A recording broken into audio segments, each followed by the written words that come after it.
Hi, and welcome to my Disney Brain podcast. Today is April the 7th, 2019. This is episode number 2 of the My Disney Brain podcast. Welcome aboard. You can find us on Instagram or Facebook and, of course, our website. All you have to do is type in My Disney Brain, BRAIN, and you will find us. Here at My Disney Brain, we take a brown-eyed perspective on all things Disney. We're glad that you've joined us today. We have an exciting show planned, and it's full of news and tips and experiences and more. We do realize that you could be listening to other podcasts or doing other things, and the fact that you joined us today, we're certainly appreciative. Now, if you like the show, and if you have show content ideas or areas or suggestions or questions or just thoughts, please reach out to us on Facebook. Again, you can find us by just simply typing in My Disney Brain. Leave your comments and questions there. We'll be sure to reach out and comment back, reply back, and of course, and hopefully address your particular suggestion or question on the show. So again, thank you for following us, and we appreciate your time. We appreciate you listening to us today. Now, of course, if you've not done so already, please take the time to subscribe to us on iTunes and make sure that you are getting the alerts. So when we do post new shows, that you'll be the first to know, and you'll be able to listen to us directly. Make sure you like us on Facebook as well. And of course, follow us on Instagram. Again, you can easily find us by typing in My Disney Brain, BRAIN.com. All right. Let's get started with the show.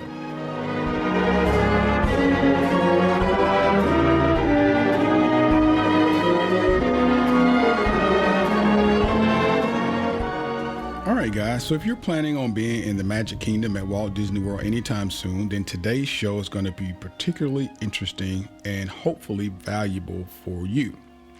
What I'm going to do today is I'm going to discuss my top 5 attractions in the Magic Kingdom.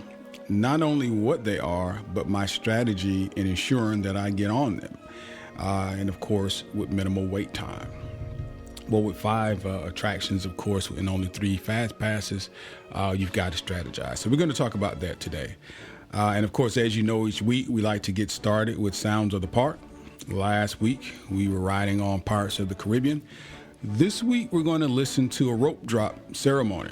Now, for those of you who don't know, each day at the Magic Kingdom, Mickey and all the characters, of course, if you get there early enough, you can enjoy a rope drop ceremony. This is basically welcome to the park, and it's pretty exciting. It's pretty great. You've got to get up early. You need to be in the park at least about 8 o'clock in order to make sure you're in front of the castle and you can enjoy this rope drop ceremony. So I'm going to let you listen to that right now, and I'll be back in a few minutes with news and more. Hey, come gather around, everyone. Welcome to this magical kingdom. Oh my goodness, look at the time. It is hereby decreed that all are welcome in this happy place. Here where magic awaits you around every corner, bursting with the joy and the inspiration to make your dreams come true. Well, hi everybody. Oh gosh, it sure is great to see so many good friends. So, are you excited to be here today? You see, when folks from around the kingdom heard you were going to be here, well, they just had to come and give you a great, big welcome!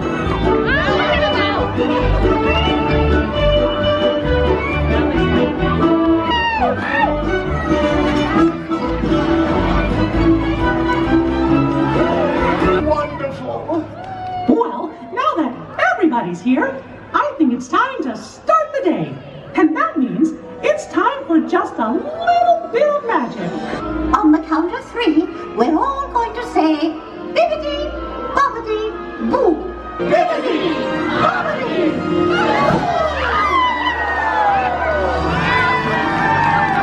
Let the magic begin! That was awesome. Now into the mosh pit.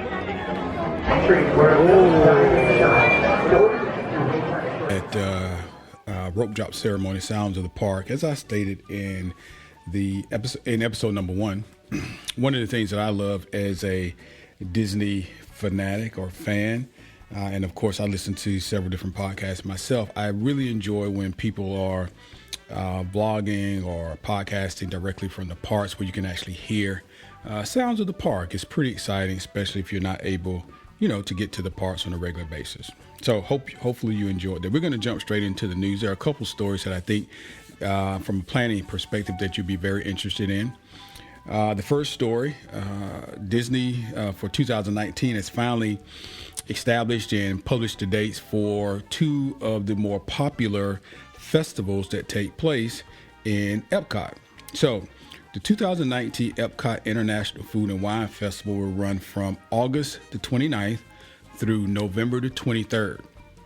Now, this makes it the longest food and wine festival in the park's history.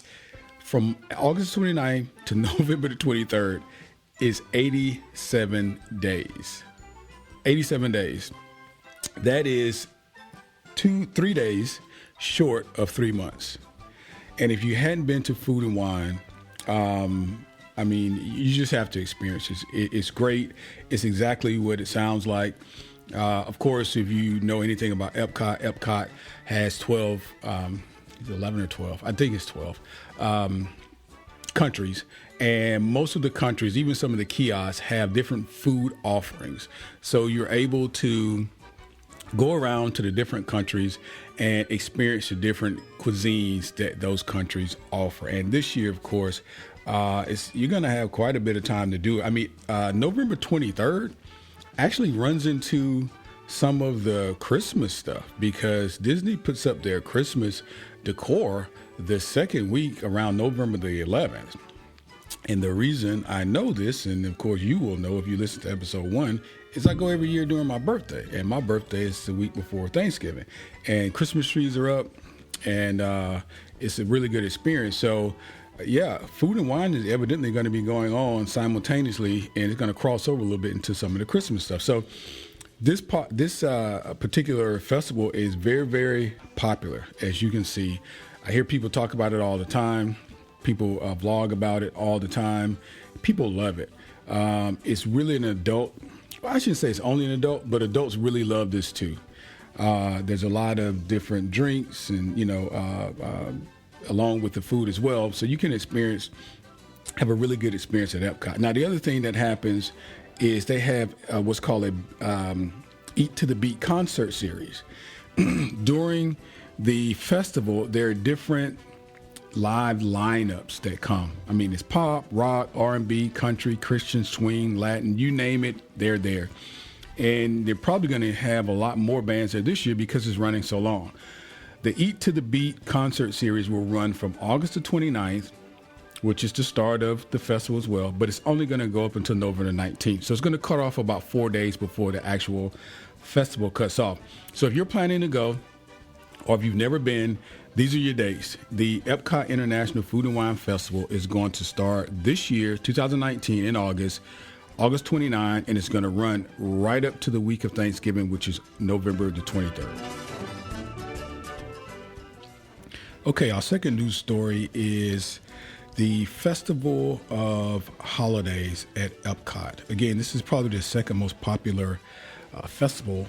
It takes place at Epcot, and primarily because it's done during Christmas.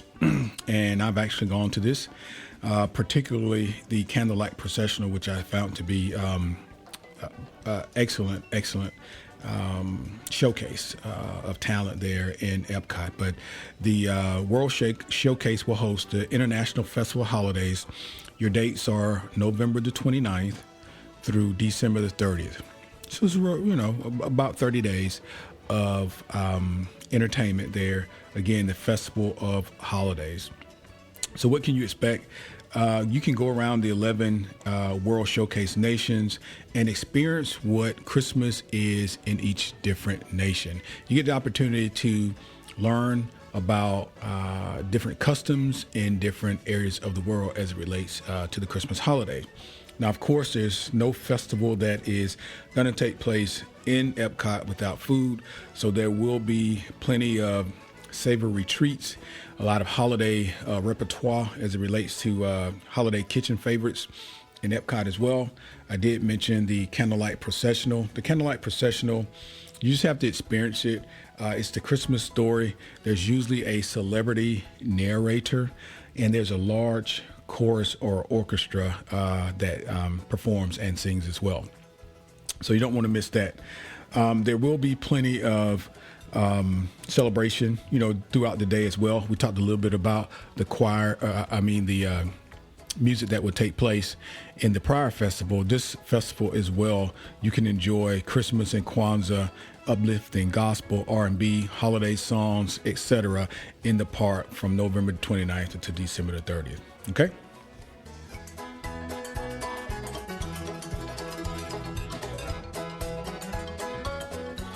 All right, second news story is Disney announces Disney After Hours at Magic Kingdom Park. So you can be among a limited number of guests who can enjoy a unique 3-hour park experience featuring more than 25 popular attractions, character interactions and greetings, and a lot more. So this happens at the Magic Kingdom. This is a separate ticketed event. You will not be able to attend the After Hours event with your regular park ticket. So admission to Disney After Hours can be purchased in advance for $125 per adult or child, plus tax. Or you can purchase it on the day of at $129 per adult or child, plus tax.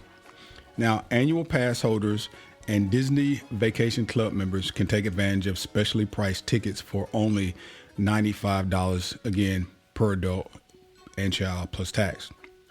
Now, guests with Disney After Hours tickets can enter the park at 7 p.m. the event nights.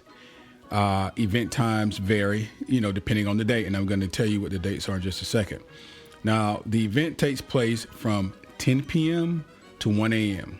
Again, from 10 p.m. to 1 a.m. This is the Disney After Hours at 3 different parks, and we're talking about Magic Kingdom right now. So, for example, this is going to begin on March 28, 2019.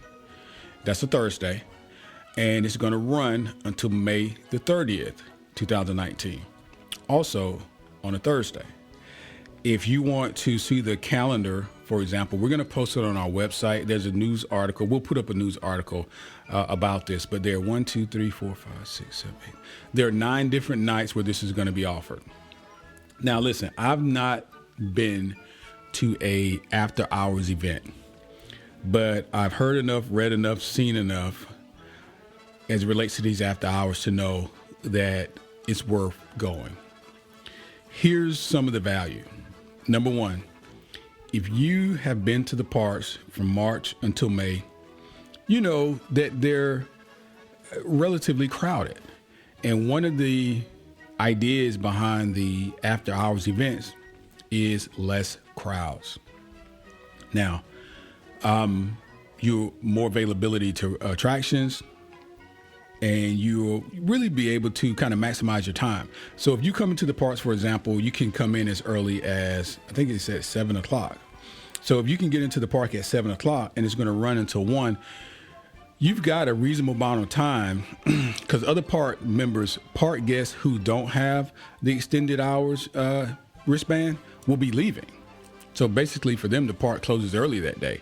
And the guests who have the additional ticket for the after hours will be able to stay later. So the theory here is it's going to be less park goers. You will be able to have more time and enjoy more attractions. Now listen, I'll be honest with you. Sometimes I've heard some feedback that says now some of these after hour events are getting so packed that is not a lot of value. But in other times, folks say that there is. So again, I've not gone personally, but I have seen and heard folks say that there's some advantages. Then I hear others say it's disadvantage. I think just like anything, if you go to the parks, it's kind of hit or miss. Obviously, between May and August, the parks are going to be busy probably every day because those are the busy seasons. January to April, you could go during the week and you may hit a day where you're having a fantastic crowd day, meaning it's a low crowd day, depending on what park you go to. And the same thing from September to October, perhaps. But during the summer, it's going to be crowded. So these are your dates again. It starts on March 28, 2019. And again, you got about 7 or 8 dates all the way up until May the 30th. They're done on every Thursday. Well, I shouldn't say every Thursday, but they're done on Thursdays. March 28th, April 4th, April 11th, May 2nd, May 9th, May 16th, May 23rd, and May 30th. And again, check our Facebook page as well as our website. We're going to post a news article and we'll list the dates for you. All right.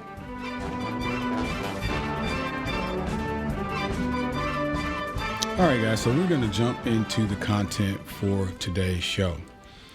And today's show, I'm going to talk to you about my top 5 attractions at the Magic Kingdom.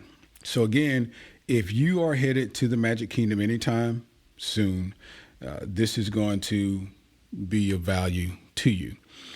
Because even if you don't like my top 5 may not match up with your top 5, but some of the strategy that I'm going to talk to you about, it will be valuable to you because you'll understand where to go when. So we have a blog post on, again, mydisneybrain.com. It reads the Magic Kingdom, my 5 favorite Disney attractions. That's what I'm going to be talking to you about today. So if some of the information you want to go back and revisit at some point or some things that you may miss, please feel free to go to our website and just kind of read through the blog. It has most of the information I'm going to give you today. So let's start at the beginning. One of the reasons why I played the rope drop ceremony at the beginning of the show is because that theoretically is where I begin that's where I begin my day. When I go with my family, we get to the parks as soon as the parks open, because I feel like unless you are an annual pass holder and unless you live close or near the parks, if you're visiting from out of town, certainly from out of country, you've got to maximize your time while you're at Walt Disney World. So, and the only other caveat is, of course, if you've got a multiple day stay. If you're staying for 7 days or 10 days and you actually staying on property and stuff like that, yeah, you could be a little bit more flexible. But if you're staying from 3 to 5 days and you're doing a park a day, then you've got to maximize those days. So this is kind of some background. This is where I'm coming from. So when we come, we're coming in to really maximize those days. So we start the days early and they usually run late. So we start at rope drop, which means we're at the parks between 7:30 and 8. We're in the park by 8 o'clock because we want to see the ceremony. And then, of course, the rope drop, which actually means, for those of you who don't know, each of the lands in the Magic Kingdom, Adventureland, Frontierland, there's a cast member at the entry of those lands, and there's an actual rope there. So you can't really, although the park is open, you can go in and walk down Main Street and see the castle and these sorts of things. You can't really go to Space Mountain until the rope drops, for Tomorrowland. So you have to wait for the rope drop. So hence rope drop ceremony. So this is where I'm going to start off as we begin this discussion about my 5 favorite attractions. My first attraction, and probably no surprise, is Pirates of the Caribbean. So I'm going to tell you a little bit about the ride now, and then I'll talk to you about how I make sure that we get on to the ride. Now, this ride is one of the older rides, of course. For the Disney historians, you'll know that not the one in Disney World, of course, but the one in Disneyland was the last attraction that Walt actually personally supervised. There's actually some footage on that as well. And to be honest with you, I've written them both, and I prefer the Disneyland version. It's pretty awesome, although I like the Disney World one as well.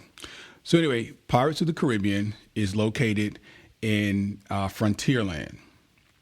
And I'm sorry, Adventureland. I always get these because they're so close. So it's Adventureland. So if you are facing the castle and Space Mountain's on your right, Pirates of the Caribbean would be on your left. So when you walk toward the castle and get to the pinwheel, you would go left.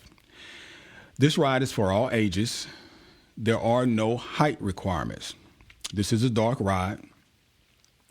Now, the first time I rode this ride, it was probably in the mid-'80s. I was a kid myself, probably like 12 years old.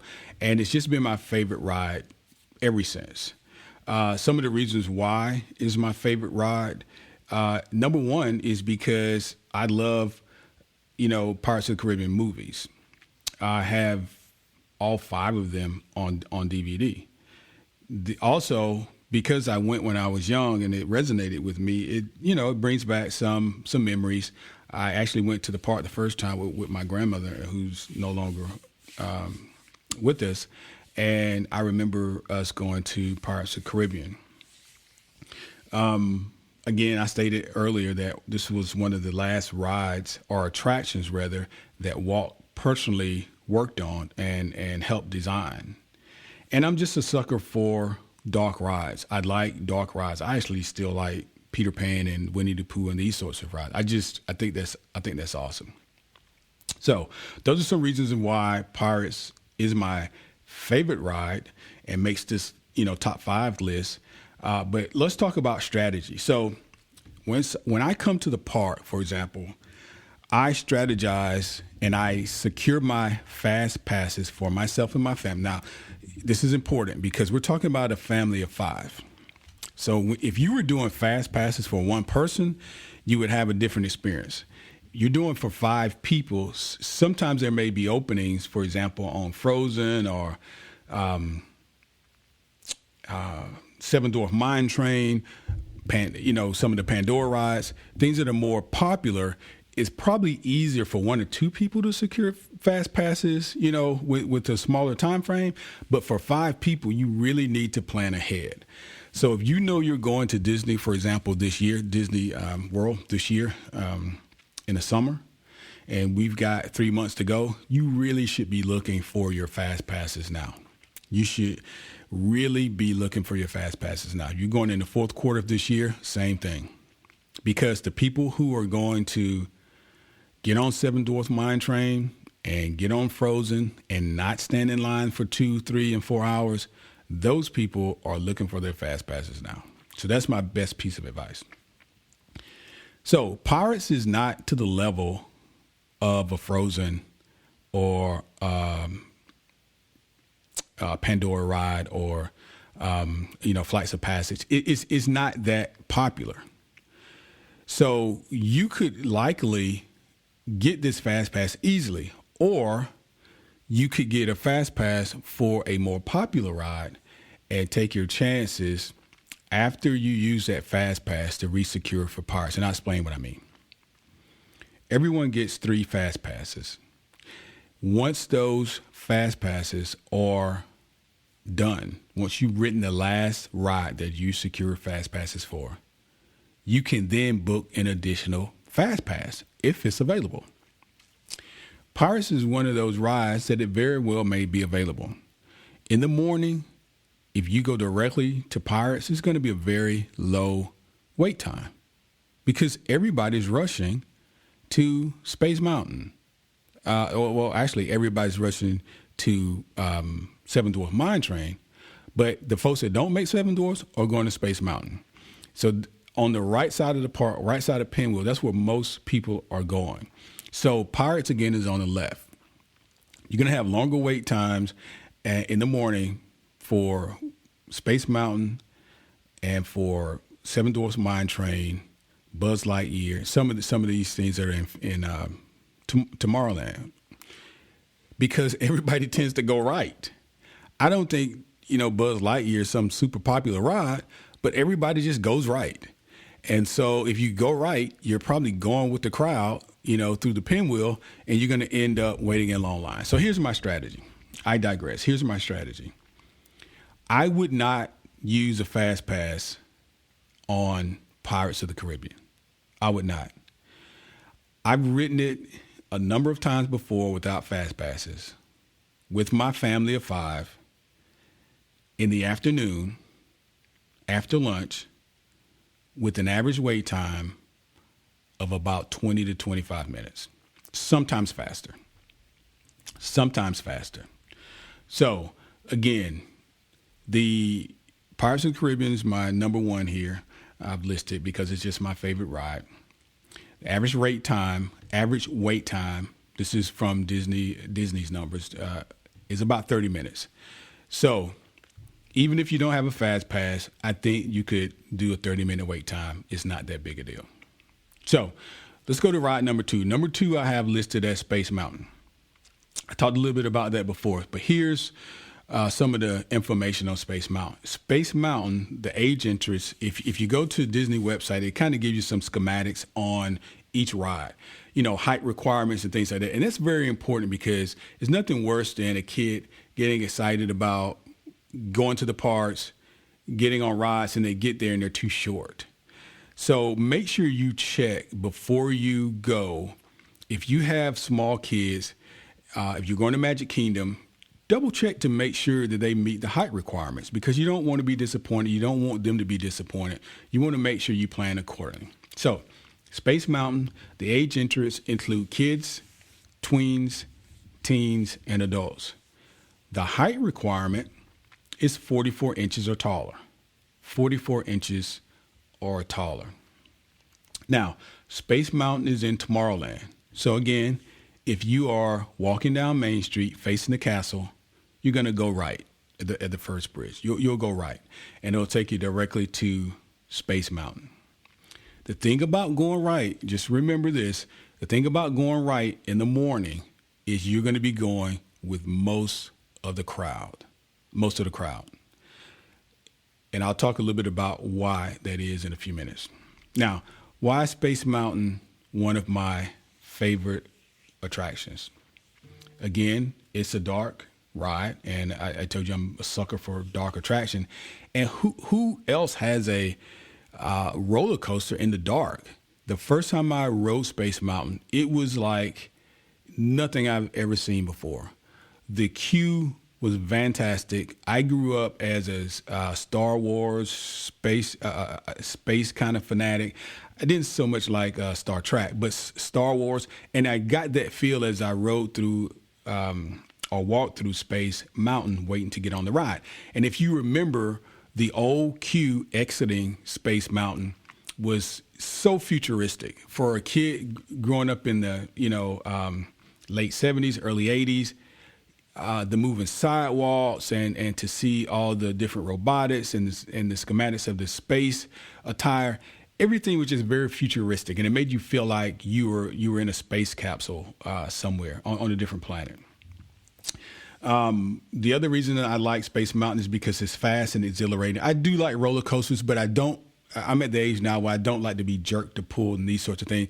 Space Mountain is pretty fluid. There's no jerking and these sorts of things. It's exciting without giving you too much of a shake. And I think because it's in the dark, it makes you feel like you're going faster than you actually are. I like Space Mountain because it's a staple of the park. I don't think Space Mountain will ever change or go away. There are certain rides at Walt Disney World that are just going to be at Walt Disney World. There's a Space Mountain, and I could be wrong. I don't think I am, but I think there's a Space Mountain in every single Walt Disney World park. I know there's one in Disneyland and Disneyland Paris and in Disneyland Tokyo. I'll have to check that, but I'll just say off the top of my head, I'm pretty sure that a Space Mountain exists in pretty much every park. And it's not, in my opinion, going to ever not exist in Walt Disney World. It's just too popular. And it's the nostalgia. And the last thing is, like I said before, as a kid, when I went to Disney World, going to Space Mountain was like being in the future. And that's another reason why I really do, why I have it listed as my number 2 ride. Now, let's talk strategy. So Space Mountain is more popular, I think, than Pirates of the Caribbean, because it's a roller coaster. So you have Space Mountain, and then you have Big Thunder Mountain. So those are both coasters. Well, I take that back. I completely forgot. So you have 3. You have Space Mountain, Big Thunder Mountain, and Seven Dwarf Mine Train. Sometimes I don't look at Seven Dwarfs as a coaster because it's not as intense, but the other two are actual coasters. So Space Mountain is pretty popular. I think it's going to stay popular because it's one of the more intense rides in the park. So for the teens, I think they get their thrill there. Now, in terms of strategy, how would I go about ensuring that I got to participate? I got to ride Space Mountain. So here's what I would do. I would use a fast pass on Space Mountain because in the morning is your best opportunity to ride Space Mountain without a fast pass at the lowest wait time. Please understand, the wait time for certain rides, Space Mountain is one of them, is only going to get higher throughout the day.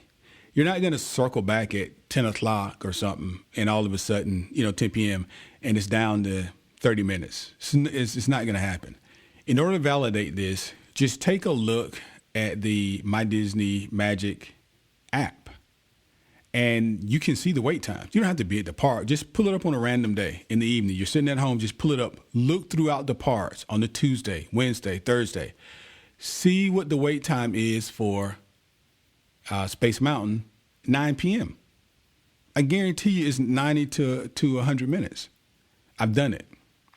So I would use a fast pass. If you do want to ride it, I would say use a fast pass. Make sure you get on the ride if you have a family of 5 like I do. So what that means is one of my 3 would go to Space Mountain because the average wait time observed, again, this comes from Disney Stats, is on their website, it's 50 plus minutes. So when you get there in the morning, if you're at rope drop, and I've done this before, I didn't have a fast pass. I went straight to Space Mountain. I still had a 30-minute wait. And that was first thing in the morning, rope drop. And it's not going to do anything but get longer after that. But it's worth it. Space Mountain is an awesome, awesome ride. Again, it's a roller coaster. It doesn't jerk you. It doesn't, make you feel bad after you're off of it in terms of, the pounding and stuff like that. It's pretty fluid. And it's a staple of the park. And people go to Walt Disney World to see things like, the Haunted Mansion and Walt Disney World and some of the more nostalgic rides. So that's number 2. First was Pirates. Second is Space Mountain. So number 3 for me is the Haunted Mansion. The Haunted Mansion is, if Pirates is my favorite, like Haunted Mansions is my favorite .1. I don't even say it's, my second favorite ride because for some reason, I just resonate with this. When I was a kid, again, I was about 11 or 12, my grandmother was on the ride with me and my brother. And we were, I don't know, this is the first time we ever rode it. We thought it was actual, haunted house. We didn't know it was going to be more playful and less scary. But we were scared getting on the ride. And so I remember my grandmother riding with us, and it just sticks with me. So I have that memory to enjoy. But the other thing is, I just like dark rides. I like the Haunted Mansion story. I like the history of it. I like the nostalgia. I like the fact that Walt did work on it. I love all of that. It is quintessential Disney, at its best. I've spent time studying how they, project the ghost and the sounds, from the graveyard and all these different things. It's just a pretty awesome attraction. And so it's something that we ride, my family and I ride every time we go. But here's the thing about the Haunted Mansion. The Haunted Mansion is tricky. I've ridden it several times without a fast pass, minimal wait. And when I say minimum, I mean 15, 20 minutes. And there's been some times where I've tried to get on it and was not successful for 2 reasons. One, line was too long. And the second reason is you could wait in line. The Haunted Mansion is subject to break down. Unfortunately, for the last two years or so, it seems to be, in disrepair quite a bit. You can be in line, they'll say, oh, the ride went down, and everybody will leave the line, and the cast member will try to give you some projection on when they think it's going to be back up. You try to circle back to it. But here's strategy, if you will. And before I tell you that, let me just tell you about who can ride the ride. This ride is less intense, of course. It's a seated ride, so it's pretty much for everyone. All ages can ride. There's no, it's not like it's not like Space Mountain or anything like that. It's a dark ride. Outside of, a couple, little things that may scare a small child, it's just an enjoyable ride. So the average wait time that's on the site that's observed, it says 50 minutes. And I believe that's true because, like I said, lately it's becoming tougher and tougher to get on to Haunted Mansion without a fast pass. So here's my strategy. If you're visiting from out of town, like I would be if I was going, I would consider, if I really want to see and experience the Haunted Mansion, I would seriously consider using a fast pass. And I'll tell you why. When we get down to, Splash Mountain and Seven Dwarfs Mine Train, we're going to use fast passes for Seven Dwarfs, right? You just got to, or else you're going to have a long wait. So that's one. Space Mountain is two. And I would use this fast pass on my next one on Haunted Mansion. I'll tell you why. Well, Space Mountain and Seven Dwarfs are relatively close to each other. You're going to have to track a little bit across New Fantasyland and over into heading toward Frontierland to get to Haunted Mansion. In the morning, it's easy if you go to Seven Dwarfs and let's say you need to do something else in Tomorrowland. Well, Buzz Lightyear's over there, People Mover's there, Space Mountain's there, the tracks are there. So you can do all of that there and you're not, having to cover a lot of ground. The problem comes in if you have a fast pass on different sides of the park. And this is, if you're new, you just kind of have to either listen to people like me who are willing to instruct you on how to do this, or you're going to have to kind of learn by experience. And hopefully you'll listen and not learn by experience. Because if you have a fast pass at Space Mountain and then you have a second fast pass within 30 minutes over at Pirates of the Caribbean, you're going to struggle to get to both of those fast passes because you're walking from one side of the park to the next. My strategy is to locate my group. I tend to go around the pinwheel. What that means is when I come in with my family, we go down Main Street and we start off to the right. And we exhaust all the rides that we want to ride as we are circulating around the pinwheel. And at the end of the day, we usually end up in Adventureland, which is the last leg of the lands on the far left side of the park. And then we're back on Main Street. But we've seen every land. It's up to you if you want to do the walking. If you want to jump from Space Mountain, run over to Splash Mountain, hey, that's on you. But that is a incredible walk, to meet fast passes. And especially if you have to be back in Tomorrowland or, somewhere on the other side of the park with your next fast pass. So just be cognizant of where the rides are located. That's the story here. Be cognizant of where the rides are located as you're making your fast passes. Okay. So again, number one ride was Pirates. Number two was Space Mountain. Number three is the Haunted Mansion. And I'm going to jump real quick. I kind of already told you, actually. Number four for me is Splash Mountain. And Splash Mountain is it's just an awesome ride. Splash Mountain, you got to have a water ride in there, right? So Splash Mountain, of course, is a water ride. You sit in a canoe. I think there's 2, 2, and 2, maybe 2, 3, and 3. But you're going to get wet. I've ridden it before and not really gotten wet, but the last couple times I rode it, I got wet. And I mean, not like a little wet, but like somebody got the water up too much wet. And so just be cognizant of that when you get on to Splash Mountain. And they're probably going to turn off some of the effects as it gets colder, but especially during the summer, spring, and early fall, you're going to get wet. So just be cognizant of that. And I think if you're in the front, you've got the better chance of getting wet. So I've ridden in the back, I've ridden in the front. I tend to get more wet in the front. I mean, you're not going to be soaked, don't get me wrong, but you will get wet. what are the age requirements? Oh, I'm sorry, the age entrance for this ride. So anyone can ride this. It's kids, tweens, teens, and adults. Kids, tweens, teens, and adults. There are some height requirements though, because it's a canoe ride, it's a water ride, and you have some drops. So the height restriction is 40 inches or taller. 40 inches or taller. And Splash Mountain is located in Adventureland.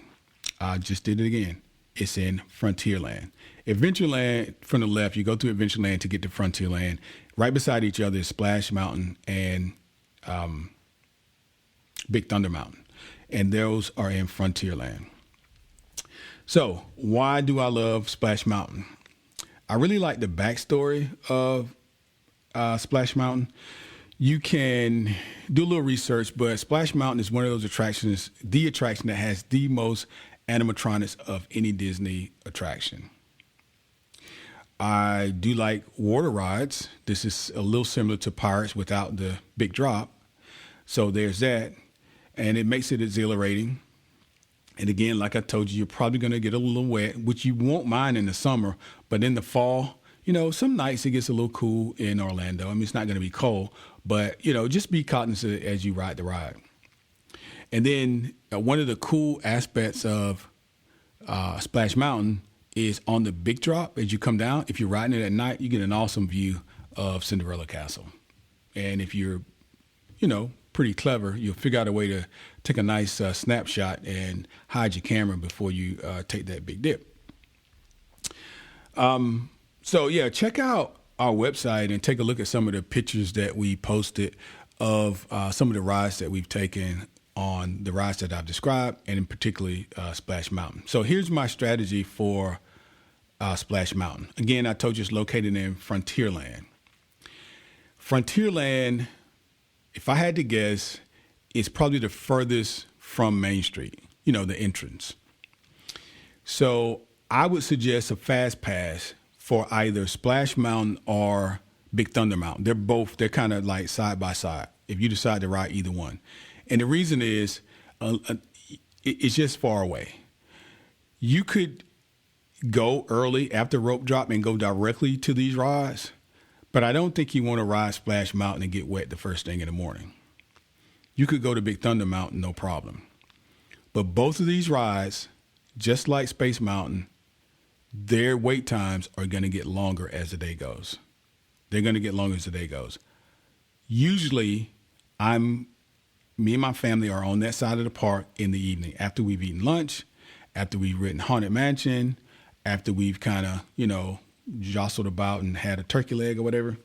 We're usually in Frontierland, headed to Adventureland, and the sun's going down or has gone down. And so that's in the evening, around 7 or after 7. And the wait times, if you don't have a fast pass, the average wait times are about 40 minutes in the summer. For Splash Mountain, it indicates it's about 25 minutes in the winter. I just don't know how accurate that is. I recently went to the parks, in the last few months, and I didn't have a fast pass for Splash Mountain. We waited more than 25 minutes. Now, it wasn't an hour, but it was more than 25 minutes. We didn't have a fast pass because I used it on some other things, and it was more than 25-minute wait. Wasn't terrible, and again, this was in November. So just take that advice. If Splash Mountain is a ride you think you'd like to ride, consider using a fast pass on it because it is on the other side of the park. And unless you go there first, which may throw you off from some of the other rides that you actually want to get onto or that you have fast passes for, you just have to be strategic, okay? All right.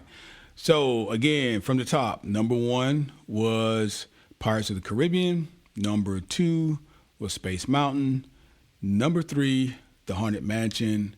Number 4 was Splash Mountain. And the last one is Seven Dwarf Mine Train. I remember when Seven Dwarfs was being, developed and talked about and finally went under construction and the risers were up and you couldn't see behind the skims and finally it opened and man, I tell you, it was like a madhouse. You couldn't hardly get on the ride. So you definitely needed a fast pass at that point. And I think, to most people's dismay, it's still sort of that way. It's just the most popular ride in Magic Kingdom. And it's been around for the last 3 years.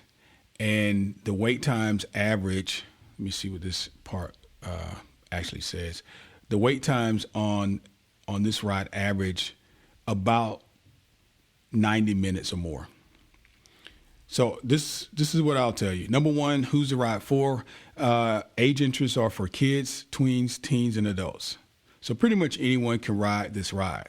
Now, there are height requirements. These are less than Space Mountain because I told you it wasn't as intense. The height requirement for Space Mountain was 44 inches. The height requirement for Seven Dwarfs is only 38 inches or taller. But there is a requirement. So again, make sure you check your little ones to see if they meet the requirement. Now, why do I consider this one of my favorite rides? Well, number one, I grew up on the Snow White story, and it's always been a part of my, my knowledge bank. It's always been the quintessential classic of Disney that I would enjoy, watching. Number two, I really like the technology in the ride queue and on the ride itself. So part of the ride is roller coaster. Part of the ride is going through the mine, seeing the animatronics, the dwarfs singing, their diamonds. Is really aesthetically, it is beautiful to look at, particularly at night.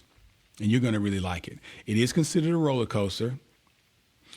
And, it's really a great family adventure. It's a ride that the family can ride. And I tend to like rides that we all can get on, because we can all discuss it and talk about it and how we all liked it.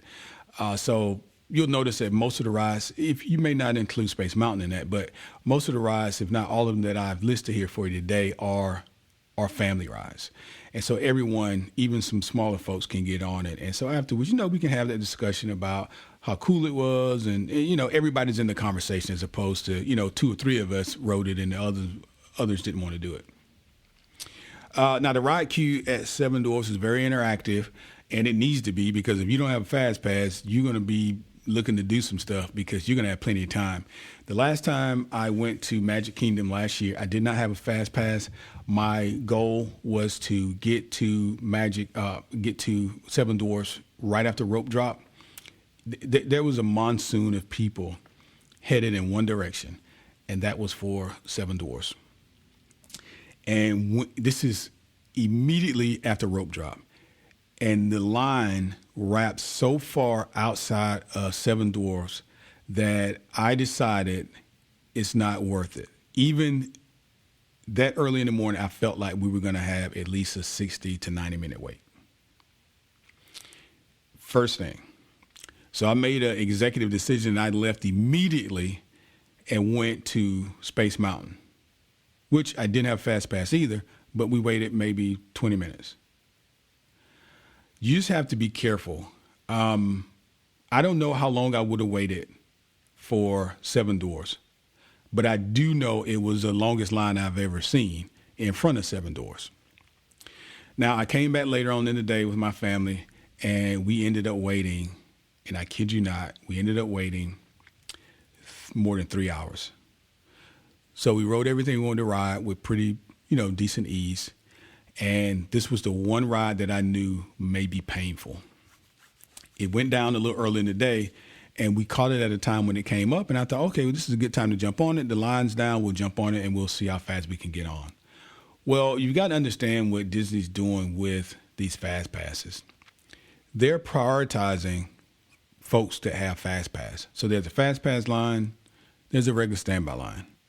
There are only a certain number of folks from the standby line that the cast members are allowing on at a time. The priority goes to the folks with Fast Passes. So they'll feed on, a number.